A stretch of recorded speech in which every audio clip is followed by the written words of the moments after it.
மாண்புமிகு முதல்வர் பணித்ததன் பேரில் இருந்தாலும் என் கூடவே இருக்க வேண்டிய கடமை அவருக்கு, அந்த கடமையை அவருக்கு கொடுத்து உத்தரவிட்டவர் மாண்புமிகு முதல்வர் அவர்கள். திருவிக நகர் சட்டமன்ற தொகுதி உறுப்பினர் திரு தாயகம் கவி அவர்கள் தமிழ்நாடு முழுக்க என்னுடன் பயணிக்க வேண்டும் என்று மாண்புமிகு முதல்வர் பணித்ததன் பேரில் அவர் தொகுதியே இங்கே இருந்தாலும் என் கூடவே இருக்க வேண்டிய கடமை அவருக்கு, அந்த கடமையை அவருக்கு கொடுத்து உத்தரவிட்டவர் மாண்புமிகு முதல்வர் அவர்கள் என் கூடவே பயணித்துக் கொண்டிருக்கிறார். இங்கே குழுமி இருக்கும்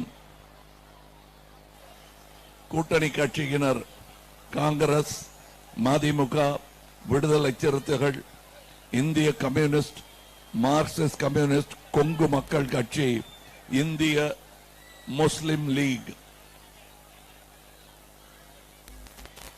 இங்கே நான் வந்திருப்பது என் கடமையை செய்வதற்காக, எனக்கென்று எதையும் கேட்பதற்காக இல்ல, நமக்கென்று ஒரு நல்ல காலம் பிறக்க வேண்டும் என்பதற்காக இங்கே வந்திருக்கிறேன். அதை நீங்க முதல்ல புரிஞ்சுக்கணும். என்ன பொறுத்தவரையிலும் இது என்ன சார் நீங்க ஒரு சீட்டு வாங்கி இருக்கலாமேங்கிறாங்க, அது வேணாங்கிறேன். இந்த அவசரத்துல அதெல்லாம் பார்த்துக்கிட்டு இருக்க கூடாது. நிக்க இடம் வேணும், அப்புறம் உட்காரத பத்தி யோசிக்கலாம். இது நான் செஞ்சது தியாகம் இல்லைங்க, நம் அனைவரின் எதிர்காலத்திற்காக நான் போட்ட வியூகம். நீங்க இங்க எத்தனை திட்டங்கள் செயல்படுத்தப்பட்டிருக்கின்றன. டைடல் பார்க், மெட்ரோ, அண்ணா மேம்பாலம், கலைஞர் நூற்றாண்டு மருத்துவமனை, அண்ணா நூலகம், இப்படி அண்ணா நூலகம்னு ஞாபகம் வருது. நான் வந்து தனியா அரசியலுக்கு வெளியில இருந்து வேடிக்கை பார்க்கிறேன் உங்களை மாதிரி. அப்படி இருக்கும்போது ஒரு அரசு, அது எந்த அரசா வேணா இருக்கட்டும், ஒரு நல்ல திட்டம் போட்டா அடுத்த அரசு வந்து அதை நடக்க விடாம பண்றது வந்து நாட்டுக்கு நல்லதல்ல. அண்ணா நூலகம்னு சொன்னது எனக்கு ஞாபகம் வந்தது, சொல்றேன் நான். இவருக்கு அந்த கதையெல்லாம் தெரியும், உங்களுக்கும் தெரியும். உலக தரத்தில் சிங்கப்பூர் மாதிரி ஒரு லைப்ரரிய உருவாக்கிட்டு அதுல உள்ள போறது கூட அனுமதி கேட்டு போற மாதிரி பண்ணிட்டாங்க. அது செய்யக்கூடாது. இப்ப இந்த திட்டங்கள்லாம் சொன்னேனே, இன்னமும் செய்யலாமே, செய்திருக்கலாமே என்று உங்களுக்கு தோன்றலாம். இன்னும் முன்னேற வேண்டியது நிறைய இருக்கு, கண்டிப்பா இருக்கு. இவரை கேட்டாலும் ஒத்துக்குப்பாரு. பல செயல் திட்டங்களை செய்தவர், திட்டம் போட்டவர், செய்து காட்டியவர். இருந்தாலும் இன்னும் செய்திருக்கலாமேன்னா முகம் சொல்லிக்க மாட்டாரு. காரணம், செய்ய விடாமல் தடுப்பது ஒன்றிய அரசு தான். பாதி நேரம் திட்டத்தை செயல்படுத்தலான்னு கொண்டு வரும்போது இல்ல அப்புறம் பார்த்துக்கலான்னு அவங்க சொல்லிட்டாங்கன்னா இவங்க என்ன பண்ண முடியும்? உதாரணத்துக்கு சொல்றேன், இந்த phase 2 மெட்ரோ ரயில் 68,000 கோடி.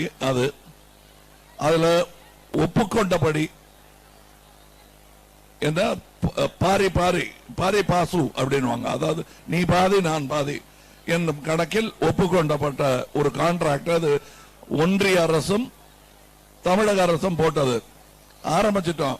இப்ப அந்த 34 கோடி வந்த பாடில்ல, எப்ப வரும்னு தெரியாது.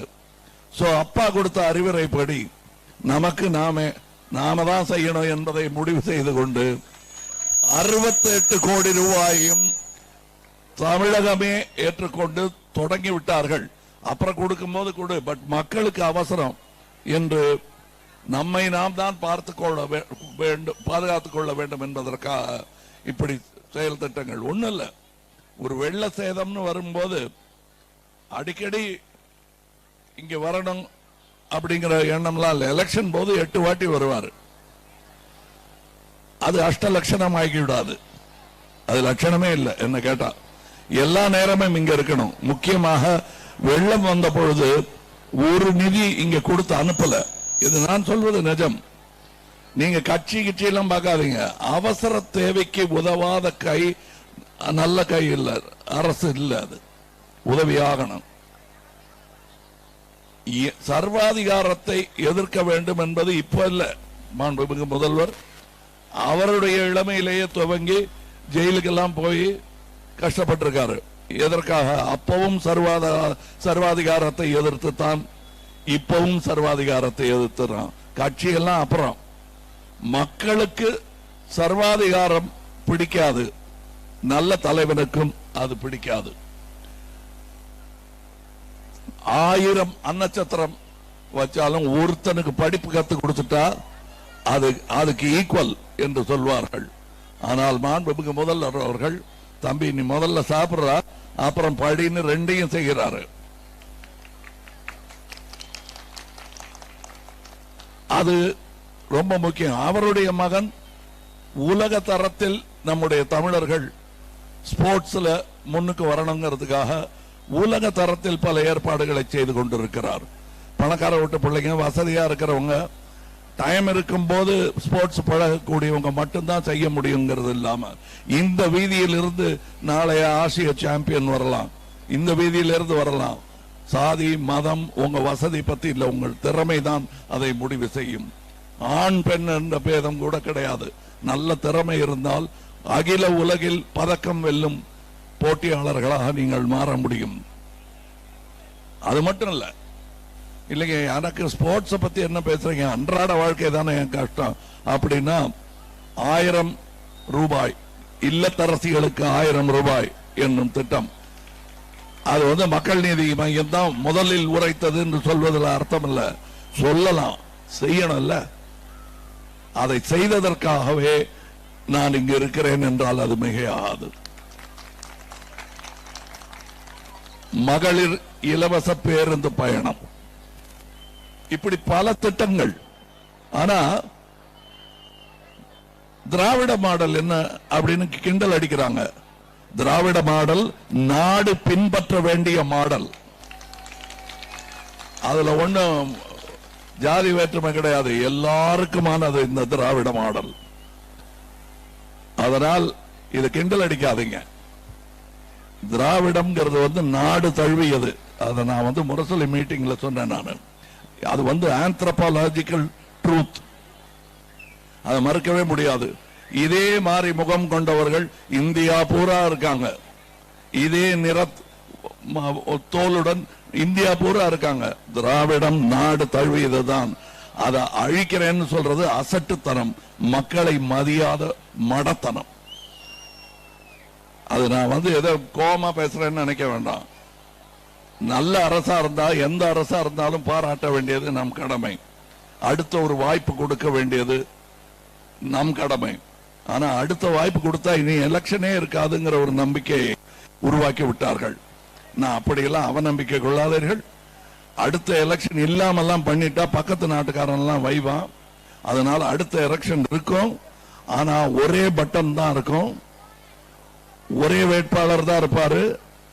அந்த பட்டனுக்கு மேலே ஒரே மொழியில், அதாவது இந்தியில மட்டுமே எழுதி இருக்கும், ஒரே நாடு, ஒரே மொழி, ஒரே ஜிப்பா, இவிஎம்ல ஒரே பட்டன். அது மாத்திரம் இல்ல, நமக்கு நம்மளுடைய தேசிய கொடையில 3 கலர் பார்த்தே பழகிட்டோம். அதை ஒரு கலரா மாத்தணும்னு நினைக்கிறாங்க. அதுக்கு நான் ஒத்துக்க மாட்டேன். நீங்க எப்படியோ தெரியாது. கைத்தட்டல பார்த்தா நீங்களும் அதே எண்ணத்தில் இருக்கிறீர்கள் உணர்கிறேன். அந்த உணர்ச்சியை நீங்கள் எலெக்ஷன் போது காட்டுங்க. இவர் குரல் பாராளுமன்றத்தில் ஒலிக்க வேண்டும்.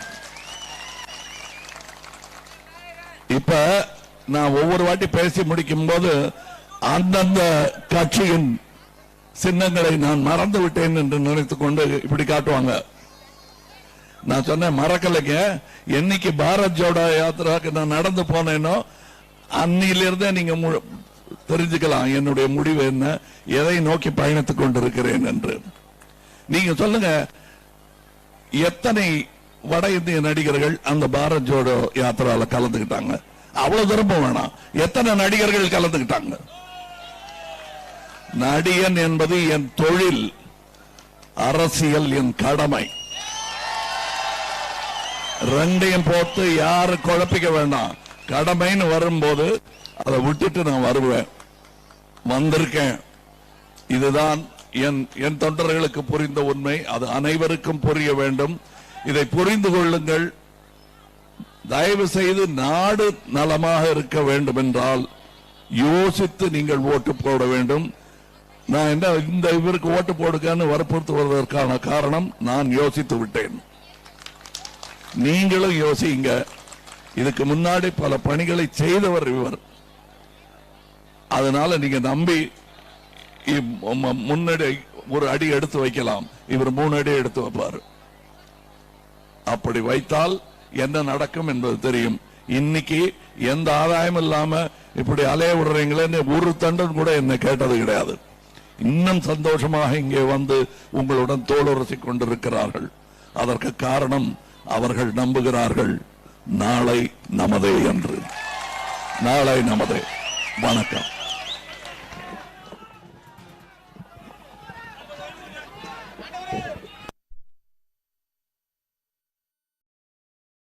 உடனுக்குடன் செய்திகளை தெரிந்து கொள்ள சன் நியூஸ் பெல் ஐகானை கிளிக் பண்ணுங்க.